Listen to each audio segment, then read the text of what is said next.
Hello and welcome to Australia's Heartland with Tony Abbott. I'm Daniel Wild from the Institute of Public Affairs. Australia's Heartland with Tony Abbott is your voice. Each week, Tony and I discuss mainstream Australian values, the future of the Australian way of life, family, community, and Australian culture. More importantly, we want to hear from you. That is why we have the Tell Tony Abbott segment at the end of each show, where you can ask Tony your questions on whatever topic you want. Phone in to the Australian Heartland hotline on 03 9946 4307 to leave your question. You can also go to the website australia.ipa.org.au, where you can join the Australian Heartland community and sign up to receive this podcast sent to you each week, along with special analysis from the Institute of Public Affairs. Thank you for supporting the Australian way of life. And now to this week's episode.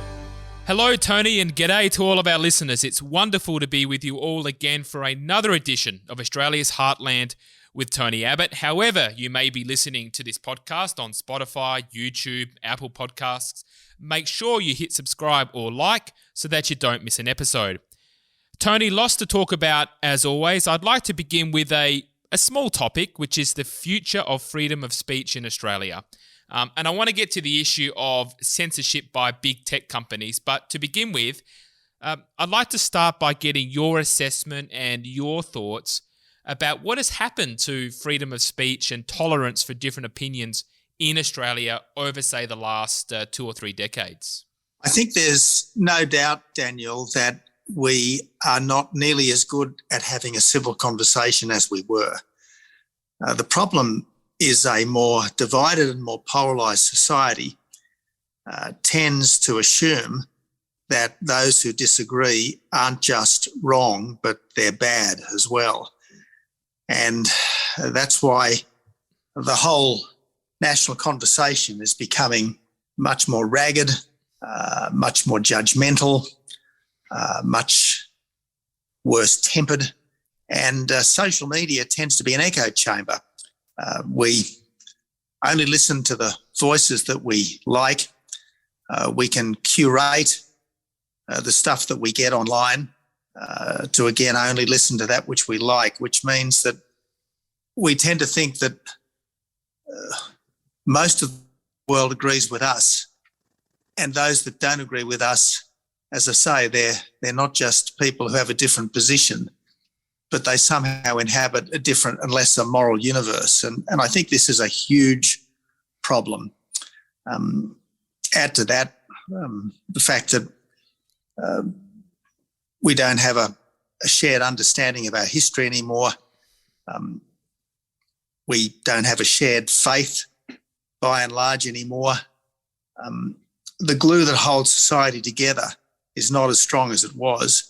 And is it any wonder under those circumstances that our national conversation is more fractious and rancorous than it was? Yes, that's a good observation about losing a shared sense of history. And I'd add that it's also a loss of shared identity and a shared sense that we're all Australians, and a loss of shared values that really has created a fracturing in our society that you mentioned. Why do you think we've lost our sense of shared values? Is it the social media and the censoring of debate itself that's causing the fracture, or is it going the other way around, do you think? Look, there's no doubt that 24/7 media, social media, the fact that people consult a curated news list on their phone rather than watching the Channel 9 news or the ABC news or reading the Australian or the Sydney Morning Herald every morning. There's no doubt that there are, if you like, technological developments that have played a part. But I think generally there's been a failure of leadership as well. Christian churches have lost their self-confidence. The centre-left has drifted further to the left. The centre-right has become more confused about what it believes in, what it's prepared to fight for. I just think there's been this general weakening of belief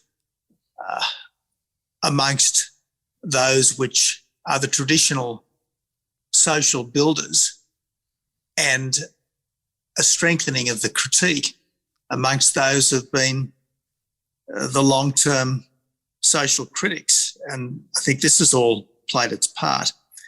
Anyway, the bottom line, as Lennon said, I think, what is to be done? We can lament what is, or we can resolve to make it better. And this is where, as I keep saying, sounding like a cracked record, we should try to construct better arguments for the things we believe in. We should try to be more robust and more effective in articulating the things we believe in.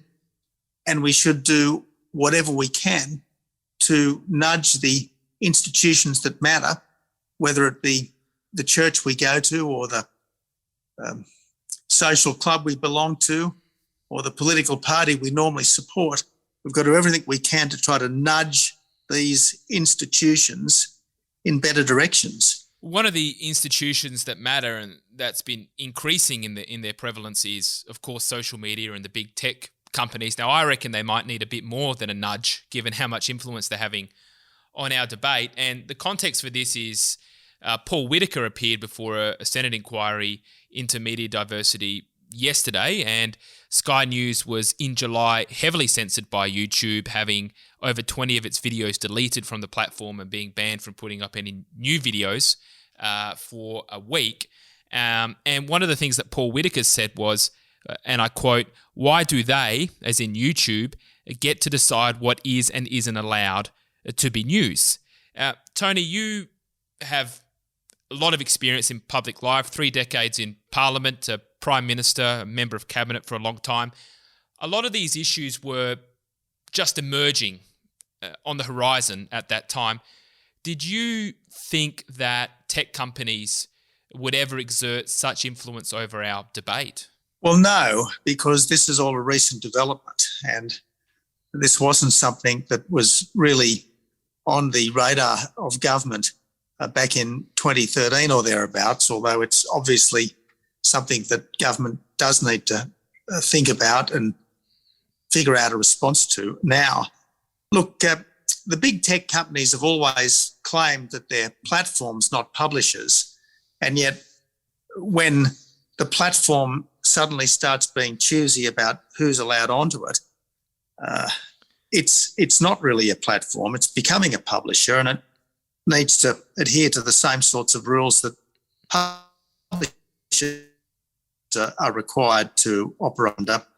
I imagine if a railway company said that we're only going to carry people who we deem acceptable, you can see all of these civil liberties, human rights arguments coming into play, given that we've got the big corporates, whether it's big tech or anyone else, starting to be so incredibly judgmental about people in areas which are not the sort of things that were normally their responsibility to judge.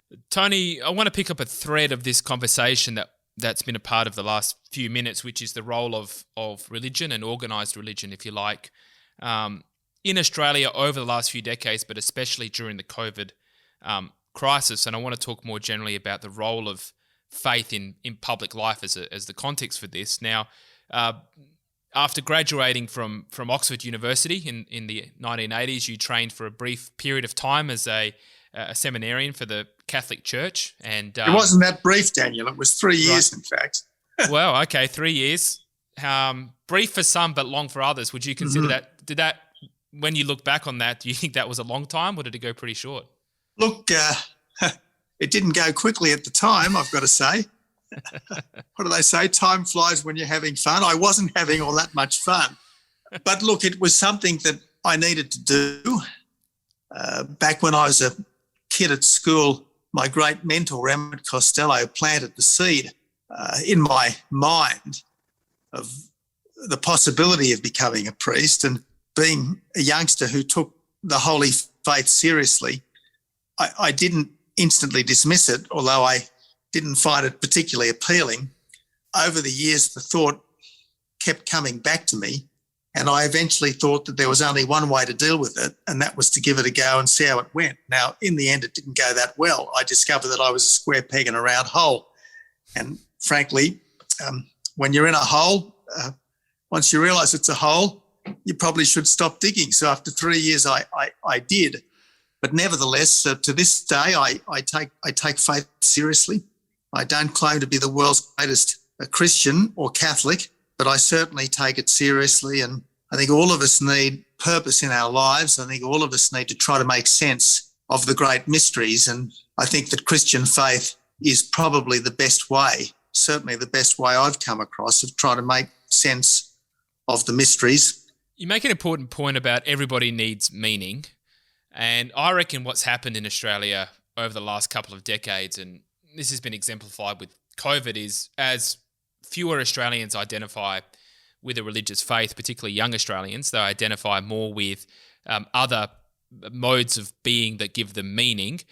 Most recently, I think that's the quote-unquote the science, where they will look at bureaucrats in white coats in the way that one might have looked at a priest in the past and think that they've got all the knowledge that's there to have. Or it's affinity with climate change movements, with Black Lives Matter or other social justice causes. The point being that I don't think the quest for meaning in life ever goes away. It just takes different manifestations in how people act it out in their day-to-day life. And I think that's causing a lot of the social dislocation in our country. Would you hold similar views to that, Tony? I think there's little doubt that there's a sort of a theological element to the more zealous climate change activists. I think there's no doubt about that. There's a set of beliefs that you're supposed to subscribe to. If you don't subscribe to those beliefs, you're a heretic who should be, if not quite burnt at the stake, at least cancelled in any public debate. And there's almost like an eschatological dimension to it.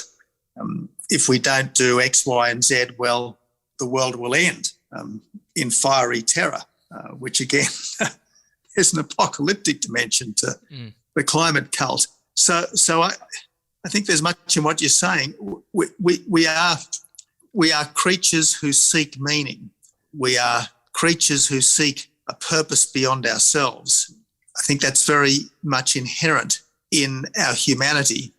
And if we find something that is constructive, which encourages us to look respectfully towards others and act with love towards others, then I think we tend to be good and decent human beings. But if we find something that takes us towards looking with hatred towards others, then it's a very different matter altogether. Tony, I think that brings us to a nice point to discuss your excellent review of Greg Sheridan's recent book. That book is called Christians, The Urgent Case for Jesus in Our World, and the IPA will be holding a very special event for Greg's book next week. You wrote a very important review that was published in the Australian newspaper recently of Greg's book and the role of Christianity and religion more generally in Australian life. I want to quote you a part of what you said and then help me understand what you meant by that. Sure.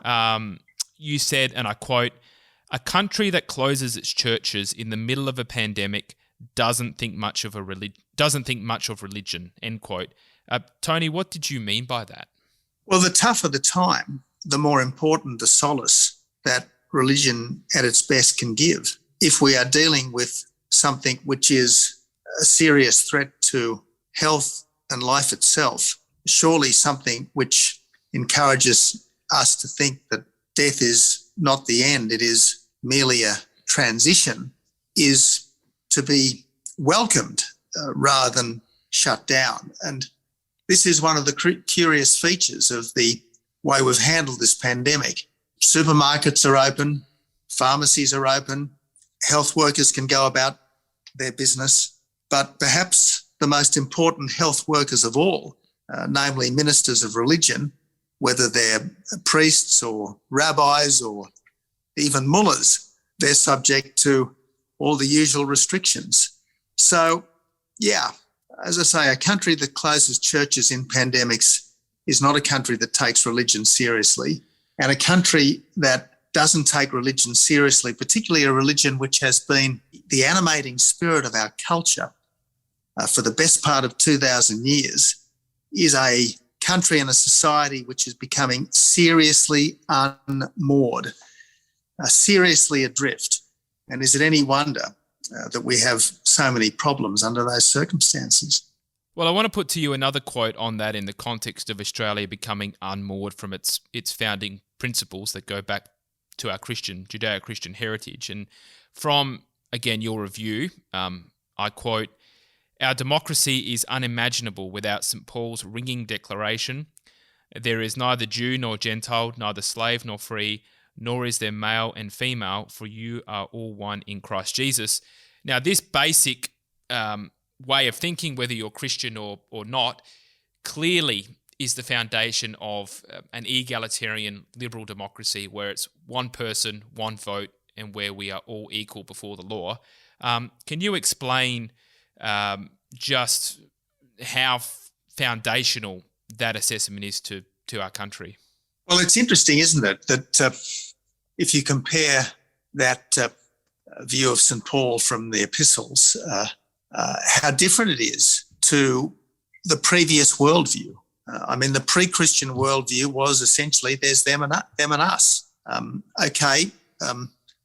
The Greeks had moved in a Pauline direction, but what we're talking about here is a radical eruption into human consciousness, which began. The spark maybe began in Athens, but it was brought to fruition by St. Paul and the Christian thinkers that followed him, because instinctively we are clannish.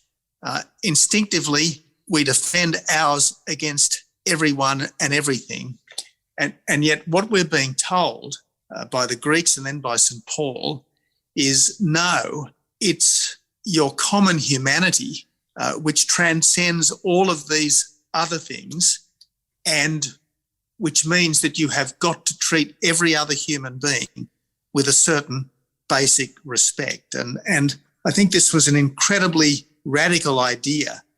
There's a sense in which it was always radical. It slowly, person by person, if you like, extended itself for 1900 years. My fear today is that under the hammer blows of identity politics, this fragrant insight, which has been so important in the development of a better world, is now gone into reverse. And the way you've just put it there is not what you'd hear in the pews on a Sunday morning. I think that's a part of the challenge. And what I was thinking about, this is why Daniel Gregg's book is such a wonderful book, because he tackles these difficult issues in a way that even your average minister of religion or bishop would rather not. Most of us do not want to be too challenging. Most of us would prefer to go with the flow. And yet sometimes we can't go with the flow. We've got to stand up and say, stop. This is wrong. Or we've got to point in a different direction and say, hang on a minute, you're going that way. No, we've got to go this way. And it is telling that it took a journalist, admittedly a particularly courageous journalist, a journalist who has a rather better stocked mind than most, to do this. Why haven't bishops and archbishops been doing this for the last couple of generations? Well, with a few wonderful exceptions like George Pell, they haven't. But look at the crucifixion that George Pell had to endure because he was a churchman who didn't just conform to the zeitgeist. Tony, thank you for that assessment, and I think that that's a good spot to leave our discussion for today and move on to our favourite segment of every podcast, which is the Tell Tony Abbott segment, which is your chance, our listeners, to ask Tony Abbott your questions, which you can do so on the Australian Heartland hotline by dialing into 03 9946 4307, or you can leave your question on the IPA's Facebook page. We've got a stack of very interesting and important questions, but before But before we get to them, I just want to remind all of our listeners, if you're listening on Spotify, YouTube, Apple Podcasts, make sure you hit subscribe or like so that you don't miss an episode. Tony, I'd like to go to our first question, which is from the Australian Heartland hotline, and it comes from Catherine from the Gold Coast. Catherine Simpson, Gold Coast, Queensland. My question for Tony is, under what powers can the Victorian government suspend Parliament, and does the Governor or Governor-General have any role in any of this? Thank you. Bye. Look, many countries and I think just about all of the Australian states have been operating under different forms of emergency rule since March of last year, where all sorts of ordinary freedoms have been suspended and all sorts of emergency measures have been put in place by decree. I agree that this is most undesirable, and I think one of the reasons why we have been living under such harsh lockdown measures is because there has been much less accountability and much less transparency than usual. I mean, it's absolutely right that for much of the last 18 months, we haven't been living in a democracy. We've been living in what I call a docracy, where health ministers and premiers have said, well, we're doing this on the basis of the health advice. The health advice is never published. They impose things like mask mandates outdoors when there's no evidence for outdoors transmission in any significant way. They impose things like curfews when, again, there's really no published health advice to say that curfews are necessary. Even the police, it seems, think that curfews are more trouble than they're worth when it comes to actually administering the law in this instance. So there is absolutely no doubt that our normal freedoms and our normal democracies have been subject to arbitrary withdrawal, and I think it would have been a hell of a lot better and a lot more comforting for people if there'd been more parliamentary scrutiny over this. Great. Thank you, Tony, and thank you, Catherine, for your question. And we'll move now to our final question from Kieran from New South Wales. Kieran Mulhall speaking from Gloucester, New South Wales. Tony exhorts us not to vote for other parties because it will result in a Labor victory. However, no matter how much we tell our members of our concerns, nothing ever changes. And many of us are now getting to the stage we will consider voting for another party because it seems the only way to send a message, even though we may have to put up with the agony of a Labor government for 4 years. Things are never so bad that they can't get worse, Daniel. And you might think that current governments, current coalition governments are pretty poor representatives of the values and principles that you thought the coalition was dedicated to upholding. You might think that, but please do not underestimate just how bad the next Labor government will be. I mean, the next Labor government is not going to be led by Joel Fitzgibbon. The next Labor government is going to be led by Anthony Albanese, and Anthony Albanese is going to be very much subject to a green fringe. So when it comes to spending, when it comes to regulating, when it comes to restricting our freedoms, do not underestimate how much worse things would be if we were under a Labor government. That's all I can really say to people. Remember, I've often said this, government, regrettably, is rarely a choice. Politics is rarely a choice between good and great, or even between good and bad. Politics so often is a choice between bad and worse. Well, Tony, thank you for that, and thank you to our listeners for those questions. And Tony, we were just talking before about going into a final thought to end off our discussion, but I've got to say that your statement that politics is often a choice between bad and worse is a very nice summation of how a lot of people feel. Did you want to say anything in addition to that, or should we leave it there? Daniel, look, these are very dispiriting times. I've never lived through such dispiriting times. I wasn't alive during the Second World War, but I'm trying to remember the Churchill phrase. Someone put to him, "These are daunting times." And I think he said, yes, but they're great times too, because we have great causes that we're fighting for, or something to that effect. And the worst thing about these times is that we are told not to be active in meeting our challenges, but to be passive in meeting our challenges. That the way to improve things is not to do something, but to do nothing.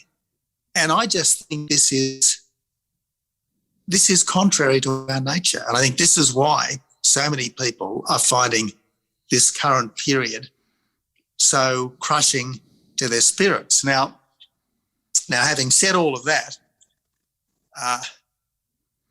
we have to accept what we can't change. We can't change the government this side of an election. And the only alternative government that's on offer, at least in New South Wales and nationally, is likely to be worse. So we just have to accept that it is what it is, do what we can to nudge the powers that be in a better direction, and resolve to make the most of our freedom once we have it back, and to be stronger and more resolute in standing up for the things that we believe in all the times to come. I think that's all we can do. Well, Tony, well said. And on that note, I think we'll end our discussion. So thank you again, Tony, for a very interesting discussion. And thank you to all of our listeners. Lovely to be with you. Thank you, Daniel.